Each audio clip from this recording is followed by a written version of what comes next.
नमस्तुलसी कल्याणी नमो विष्णुप्रिये शुभे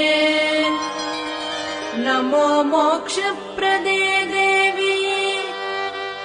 नमः सम्पत्प्रदायिके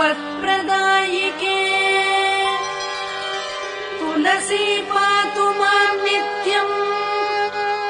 सर्वपद्भ्योऽपि सर्वदा कीर्तितापि स्मृता वापि पवित्रयति मानवम् नमामि शिरसा देवीम् तुलसीम् विलसत्तनुम् याम् दृष्ट्वा पापतो मर्त्यः मुच्यन्ते सर्वकिल्बिषात् तुलसी